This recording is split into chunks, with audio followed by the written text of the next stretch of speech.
in and started including these building blocks that let you build actual structures and geometry and really start to craft a map. And then, of course, Sandbox got released, and all sorts of amazing things have been built by the community. So today, if you do want to talk a little bit about Forge, it's back.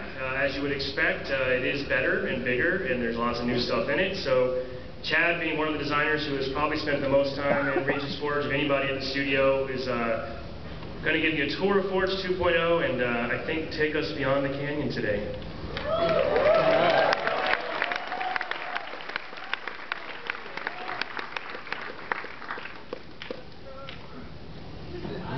Hi.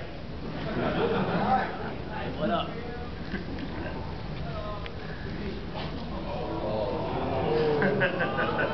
You like that? Alright, Brian mentioned this a bit earlier, but a couple weeks ago our friends at Red vs. Blue released a video on Bungie Day. They announced the return of an old friend, Blood Gulch.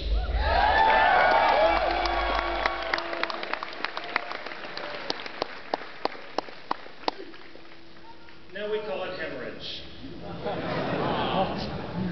And so I'm going to do a couple things at once, actually. I'm going to show you guys the latest iteration of Blood Gulch, and at the same time I'm also going to take a look at Forge. And David Allen here is going to assist.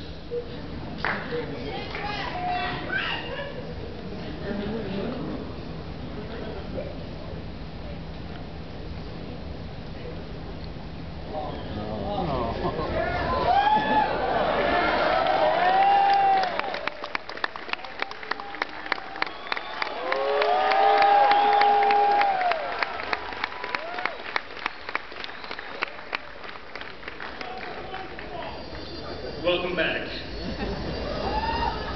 Alright, so immediately, I'm in Forge right now. As you can see, I'm in monitor mode, just like in Halo 3. Through monitor mode, I am able to edit and manipulate objects that were placed in Forge. In this case, that's actually most of the map. To demonstrate, well, here is the initial spawns for the blue team. You can tell, because they're little Spartans. And we actually color them per team. So if I actually wanted this guy to be red, or green, or orange, or purple, you get the idea. Just how forgeable is the map? Well,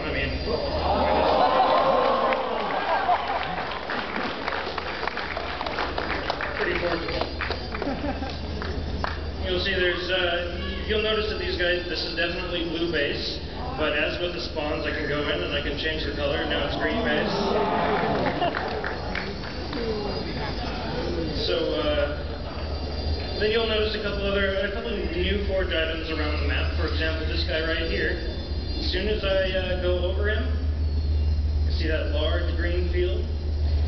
A lot of people are going to be wondering, in a situation like this map, where you might not want somebody to go up onto the cliffs or wander around, how do you keep people from wandering off? These objects, they're called safe volumes, and they have a brother called the kill volume. And what these do is, as long as you're inside them, you're alive. As soon as you step out, you'll see the return to battlefield warning, and you have 10 seconds left to return, or the game kills you. Go ahead and bring the Falcon in, and I'll take everyone for a little playthrough Hemorrhage.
geometry was taken straight from Halo 2 in an up-res, so the terrain's a lot nicer, but it's based on coagulation.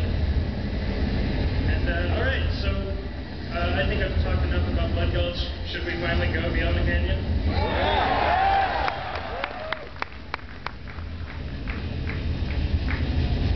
So what is beyond the canyon? The majority of the map.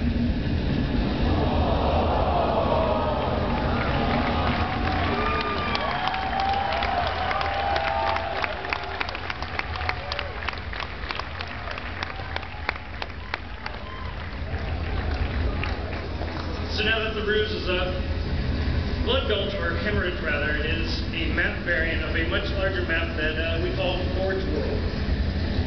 Forge World is a series of unique spaces, some of which based on the previous maps, some of them brand new to Halo, that we designed specifically for users to work within Forge. Right in front of me you are seeing what we call the island. I assume you can tell why. The island is a rather large, great for like 16-player games style map. It's kind of bent so you can play like Sidewinder style map setups. You see David Allen down there driving around. Just for a sense of scale, how far away I am from the actual island there. That's a warthog.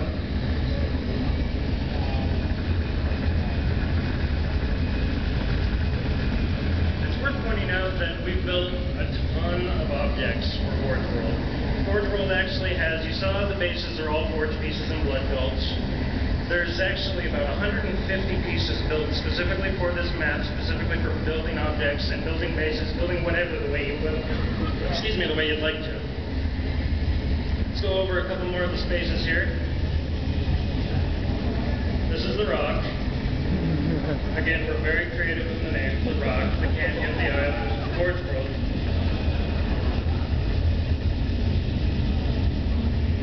Up here, this is a nice symmetrical space that has, one open side, so you can build nice symmetrical maps with one, like an open side and a closed side.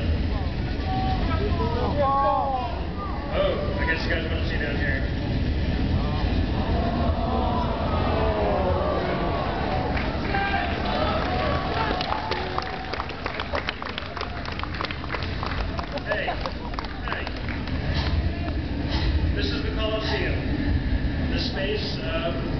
Roughly the same size as the crypt from Sandbox, if you're familiar. A little larger, actually, and we've provided pieces that are perfect for building specifically in here for sectioning off pieces of the map. We've actually built our own grip ball variant that we've play tested a bunch here. Alright. This is kind of the perfect lab for playing around in Forge. Figure I'll show you a couple things. So this is the object placement UI. You'll notice it's different from Halo 3. We've kind of broken everything out into more bits. Some of it, most of this should be completely familiar. Weapons, spawning objects, objective placement stuff. What is new and is unique to Forge World is this section called structure. And when I go into here, thank you, man. We see you. One second. Come here.